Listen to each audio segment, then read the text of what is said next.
Another weekend of very, very big games in the EPL team. Yeah, big weekend of games, and especially on Sunday where we have massive games coming up on it. They call it a Super Sunday here at the Tony and Tim Show. Of course, I'm sure all you people will be waiting for it. Massive games happening. I'm Tony. And I'm Tim. And we'll go straight, Timothy, into the first big game of that Sunday afternoon. Manchester City hosting Arsenal at the Etihad Stadium. Yeah, this is a big game. I'm not sure what Arsenal players are thinking going to the Etihad, a place that no one wants to go at the moment. But yeah, it's a big game. Of course, first against fifth, Arsenal are of course coming to the Etihad Stadium, 9 points below the leaders, Manchester City.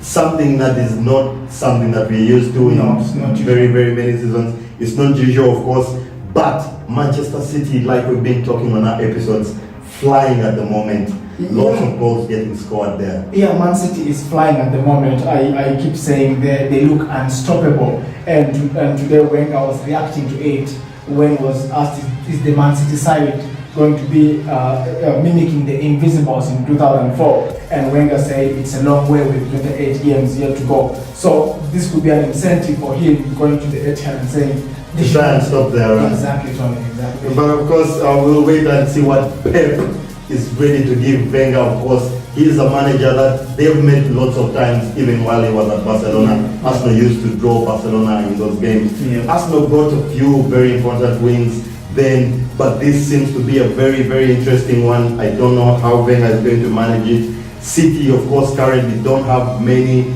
big injuries in their squad. They have goals all over the faces, in front, at the back. Everyone seems to be getting in on the act. And of course, they come into this game with a positive 29 goal difference against Arsenal's 9. Yeah, that's a big goal difference, Tony, and that's a reflection of their performance. They've been scoring a couple of 5 goals. They've done, I think, 6 before.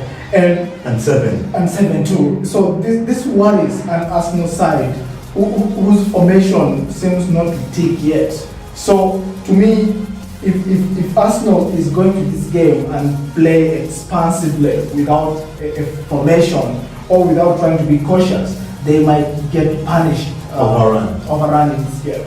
Of course, we'll wait to see both managers this season starting to play with 3 at the back. Yeah. We've seen City have been successful with it. Key to their performances though, and we haven't mentioned a lot about him, has been Fernandinho holding that midfield together and letting every other player in front take and not have to worry about lots of defense. Yeah, I think Pep Guardiola has been a lucky man with Fernandinho, because Fernandinho, his primary role is to sit and guard the back 4 or back 3. Back 3 now. Yeah. Then it lets the other players go and play. Once in a while he has crossed the line and he has come up with crackers. I think he has had a goal or 2 this season. But Fernandinho is able to keep this team ticking. So when the opponent approaches, he's able to win back the ball.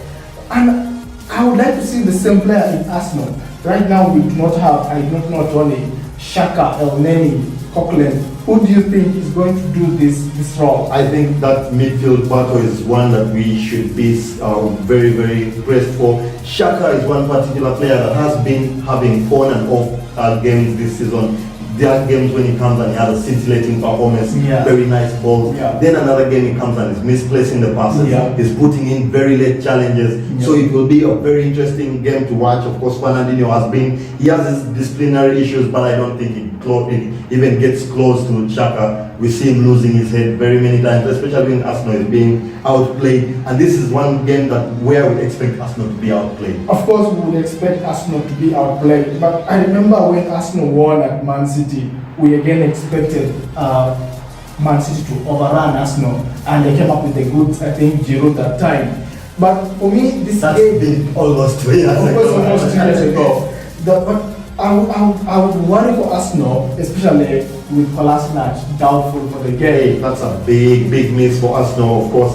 Kolasinac just last weekend, he scored and assisted. Yeah. He's been coming to life. He came in on a free transfer. Yeah. No, he came in under the radar actually. Yeah. Arsenal fans only got excited at the end of the transfer when they got Lacazette. And that's why we do not know what formation is Wenger going to deploy tomorrow. Because before Oxlade-Chamberlain left, he was able to play that role. the role. Now that Kolasinac is not there, we might see Wenger going back to a back four, given that even Mustafi is missing. So will he play the veteran German alongside Koscielny?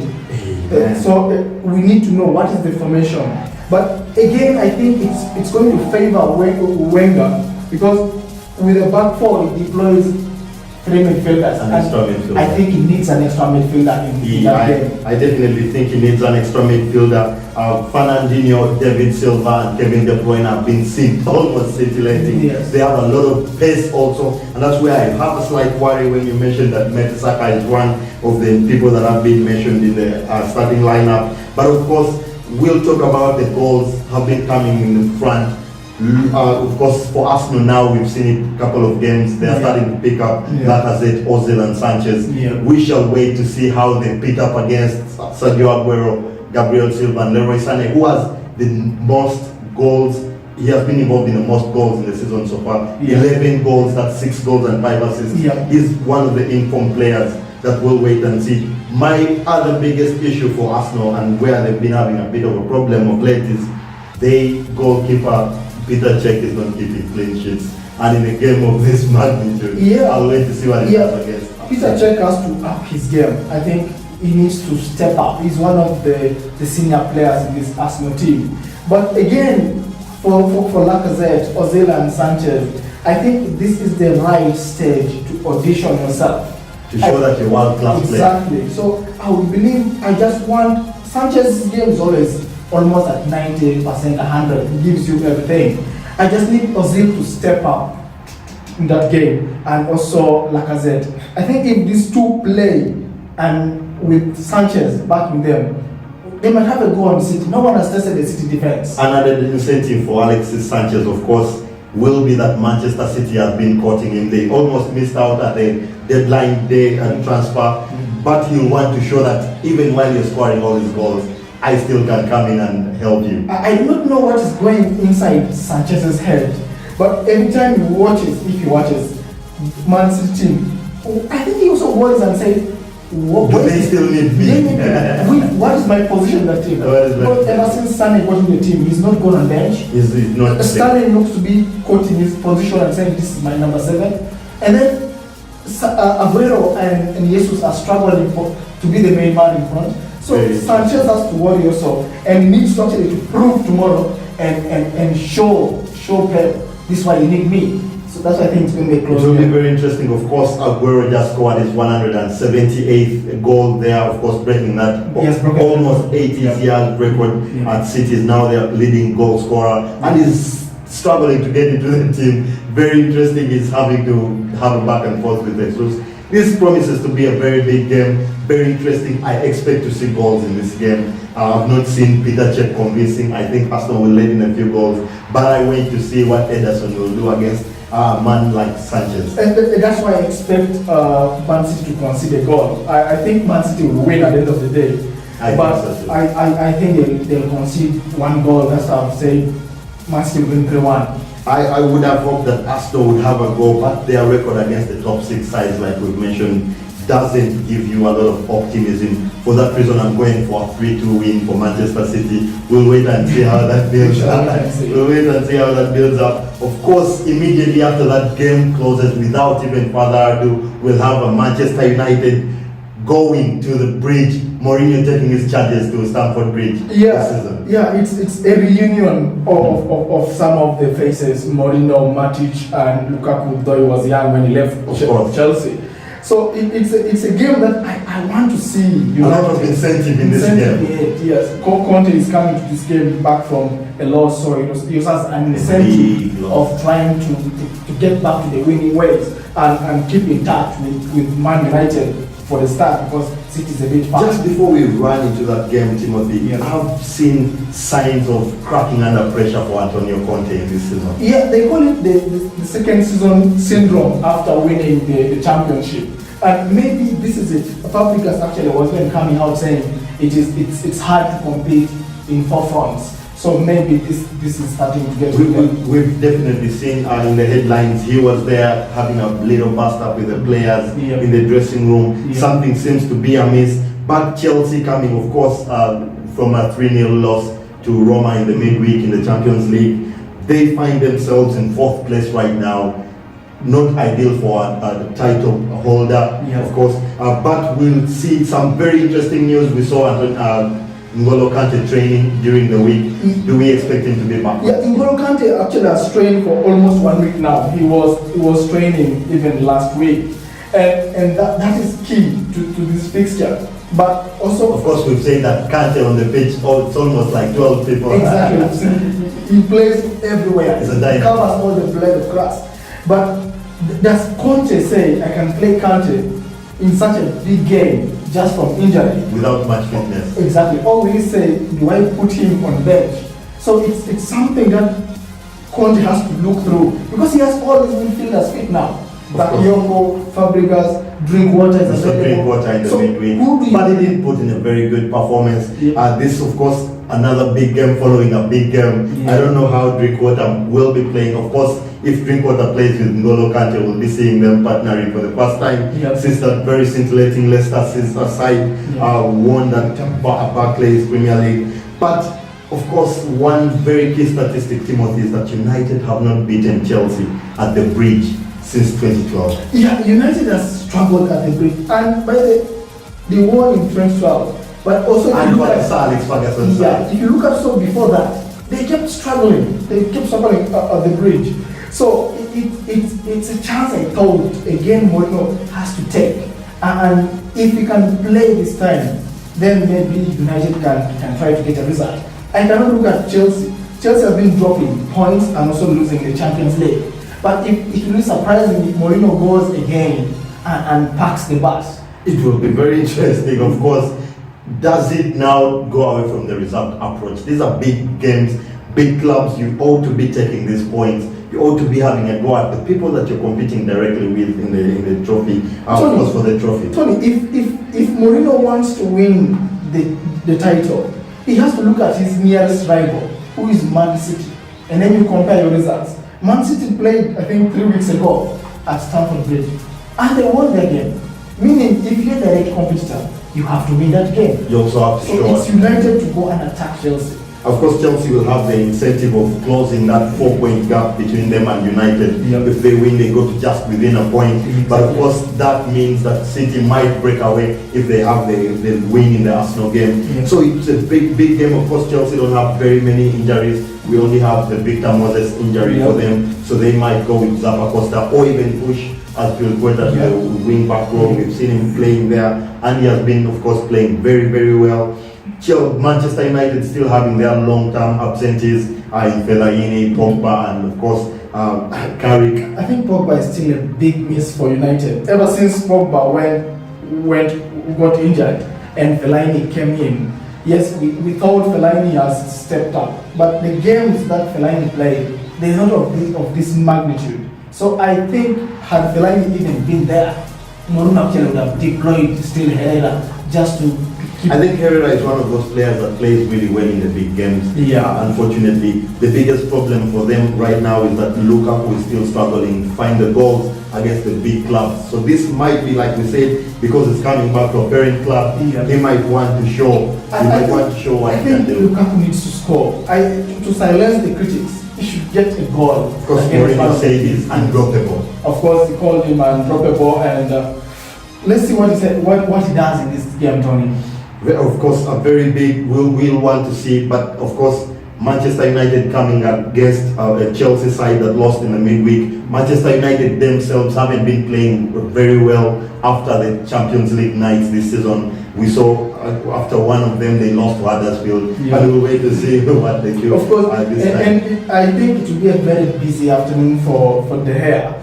especially if Hazard is going to play At 90%. at 90% plus, and we don't know who is coming from the right. Will it be Willian or Pedro? So it's going to be a long afternoon for United, and I think Chelsea will edge this 2-1. And of course, we'll all be at the bridge. Of course, we can't afford to miss that big game. Very, very many things, very many battles in the pitch and also off the pitch. Of course, we know the ongoing battle between Conte and Mourinho. There will be some very, very interesting things to look out for. De Gea, of course, against Courtois is another big debate, because Courtois and De Gea have been mentioned as the top goalkeepers in the world. So we'll see what this happens. But I think Chelsea still has the edge. They have the quality to beat United in this one, 2-0. But we'll wait and see. Yeah, we shall wait and see. It depends on the lineups they present and the approaches that both teams take to. We'll definitely hope that Mourinho doesn't pack the bus. We'll hope that Mourinho doesn't pack the bus in this one. We saw Conte also slightly reserved when he played Manchester City. Yeah. He came out almost fearing that game, and we saw what happened. So we need to see what this time happens. But of course, before those games, Spurs take on Crystal Palace. Another very, very enticing London derby. Yeah, and our favorite football player, Kane, is We predicted at the beginning that he will be the top scorer. I'm still saying Lukaku will be the top scorer. I think Lukaku will take it, but Tottenham, Crystal Palace, with Harry Kane back into the scene, you saw him in midweek. He did not score. He did score, but his presence alone creates the defenders to have one eye on him and the other eye on the person. Of course, you pointed out how Ramos was panicking around the man. I was surprised one of the best defenders in the world was afraid. The best number 5 because he was just named. Exactly, was afraid to mark Harry Kane. So when you bring in the Crystal Palace side, that's still leading, of course, still in 20th place. Yeah, I think Spurs will have a run through this game, and they may win 3-1. Spurs with Harry Kane are always a different side. We saw Dele Alli coming up with the goods in the midweek. They had a very, very brilliant performance against Madrid, for those of you that watched it. Of course, now rumors are starting to come out that Real Madrid want Pochettino at the end of the season. Yeah, but Tony, these are the rumors you expect. Madrid is a very, very big side, and we all know, with due respect to Zinedine Zidane, he is not a coach of the best quality. Yes, his team is winning, but if you look at Pochettino, he has come through the ranks, Southampton, Tottenham, and you will see his team has a different tactic. He also, you see the way he's improving the squad. The way he improves the squad, and he's also another guy who can play different formations to combat his opponents. I have seen Zidane almost deploy one system throughout his entire career. It's been interesting. Of course, we've seen him winning, but now we see Madrid going through a rough patch, and we want to see how Zidane, of course, reacts and how to that. Perez also look at him. Perez, of course, like we said earlier, has sent him a personal message saying, "Boss, I don't see the goalkeepers that you are talking about. We are struggling a little bit."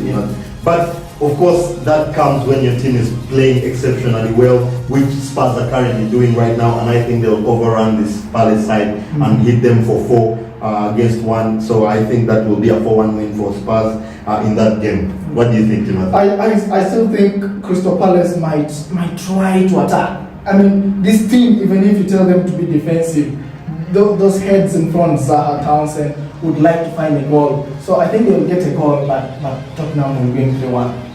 Of course, before those games again on Saturday, we have Liverpool in 6th currently, taking on West Ham at the London Stadium. Another very interesting game. Of course, Liverpool fans might have seen Sadio Mane in training, and they might start licking their lips, but maybe not just yet. Not just yet, but Klopp has said he might be able to play almost 20 minutes or less.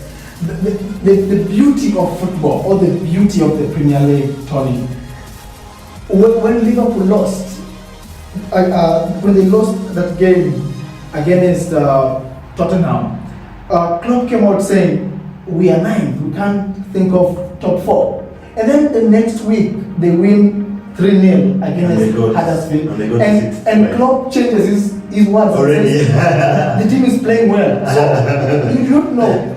what is Liverpool's target? I think what is the consistency? I think the biggest challenge, and we've mentioned, is that Liverpool need to get consistent. They need to pick up points against lesser sides. Yep. They come up with the goods against big clubs. They beat Arsenal 4-0. Everyone got excited about that side.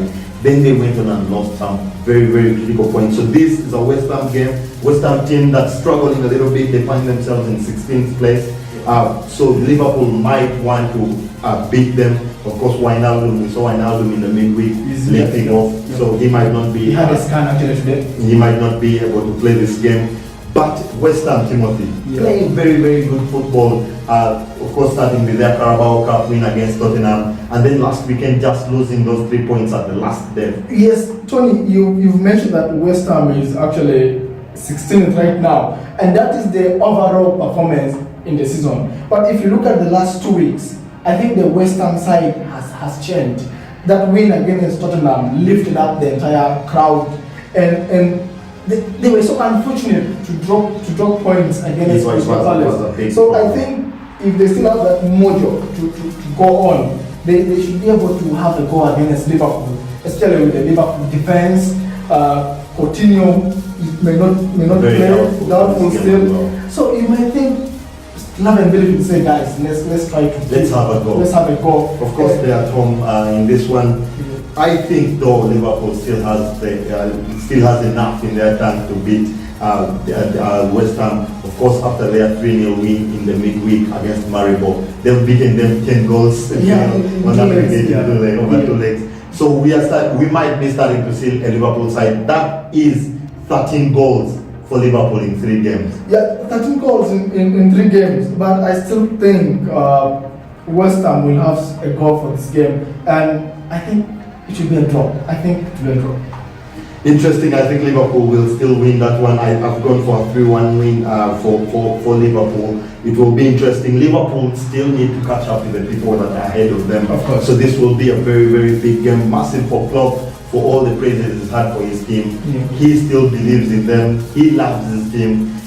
The team now need to start showing the boss the same love. They need to show him the same love. I would call it maybe a payoff, because Klopp has trusted these players for so long. And to me, I think the player should recognize how much the coach has Believes in them. believed in him, and he starts in the goals. But of course, we know that his arms around the shoulder approach is not what gets you the goods in the Premier League. This is a very, very tight league. Yes. Things don't just happen like that. You need to be hard on the players. We've seen people in Chelsea dressing room circles saying that their players might be tired from Antonio Conte working them over last season. Yeah. We'll wait and see if that wears them over into the new season. It's starting to show, but of course they still have the quality. Very big weekend, of course, and we'll have very many other games happening. We'll give you all those predictions on our Facebook page.